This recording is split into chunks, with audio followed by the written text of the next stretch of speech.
Разве не сказал наш любимый пророк, да благословит его Аллах и приветствует? Поразмыслите над его словами.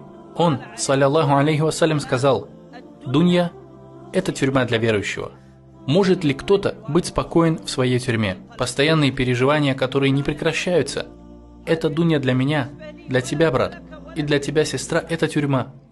Не думай, что ты будешь всегда радоваться в ней. Наоборот, если ты только радуешься, это будет странно. Почему к нам приходит только радость, а не испытания и бедствия? Некоторые саляфы спрашивали у своих товарищей: «У вас есть какое-то испытание?»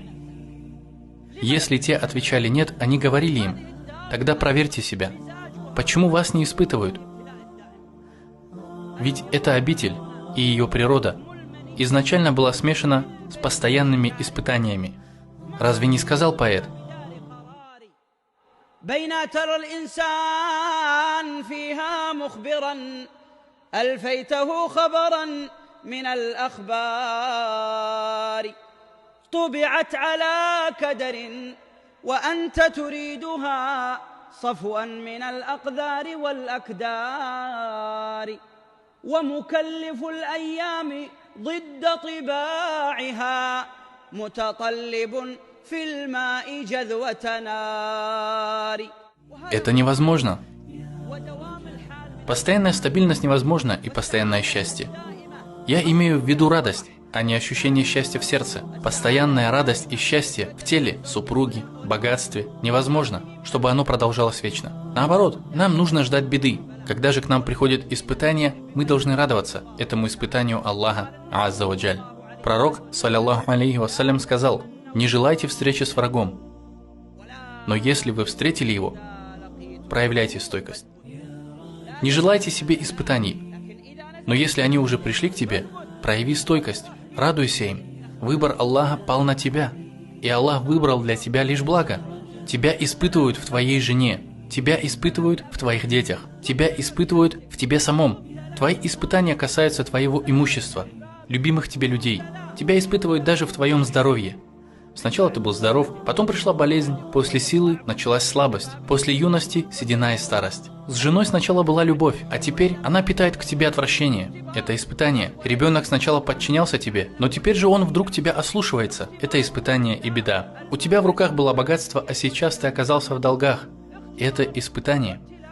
И все это относится к милости Аллаха Азза ва Джаль. Возможно, Аллах, субханаху ва та'аля, испытывает тебя в твоих товарищах и друзьях. Между вами была любовь и симпатия, и ты даже считал, что если тебя уколет колючка, все они соберутся вокруг тебя, но внезапно все они отдаляются от тебя. Это испытание и беда.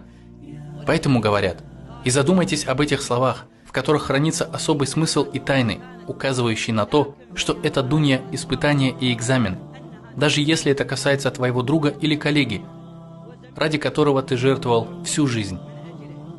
Поэт сказал: عجبا لدار الهم والأحزان عجبا لدار الغم والأشجان عجبا لها تبكي وتضحك إنها دار لها في كل يوم شان ألقى الأحبة في الرخاء كأنهم هم عدتي وهم لي العضدان فإذا الحوادث كشرت عنا بها عزف الصديق وشلت العضدان رباه يا من بالسريرة عالما يا عالما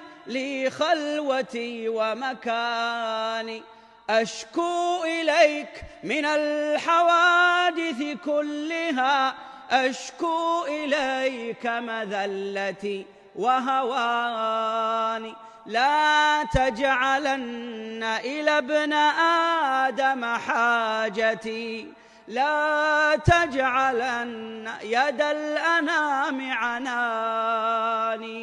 Аминь, я Аллах.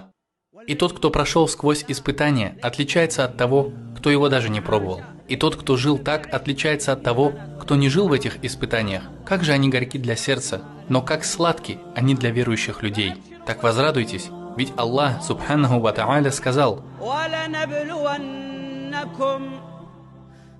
этот глагол стоит в утвердительном наклонении. Неважно, согласны вы с этим или нет. И королей, и бедняков, и пророков, и их последователей. Всех. Эти испытания необходимы. Мы не думаем, что на земле есть кто-то, кто не был ничем испытан. Клянусь Аллахом, даже короли имеют свои испытания, а также правители и богачи. Клянусь Аллахом, нет такого человека, который бы ходил по земле и кого бы не коснулось испытания. И не просто коснулось и все. Оно приходит вновь и вновь и вновь. Таково установление Аллаха.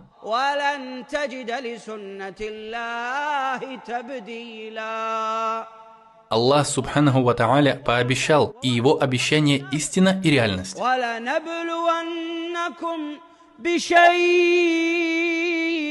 Посмотрите на эту милость.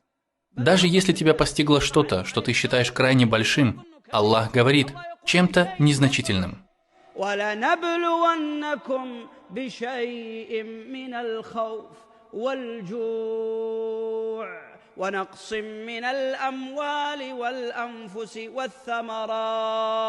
И если испытание уже наступило, о Аллах, сделай нас из их числа. Пророк, да благословит его Аллах и приветствует, сказал: удивительно положение верующего. Все, что бы с ним ни происходило, все к добру. Когда его постигает радость, он благодарит Аллаха, и в этом будет благо для него. Он говорит: вся эта милость от Аллаха, а не от меня. Когда его постигает радость, он благодарит Аллаха, и в этом будет благо для него. Когда же его постигает несчастье, он проявляет терпение, и в этом также будет благо для него. Брат мой, тот, кого постигло испытание, сестра моя, которую постигло испытание, возрадуйтесь и успокойтесь. Ведь клянусь Аллахом, это испытание постигло тебя только из-за того, что Аллах любит тебя и избрал именно тебя.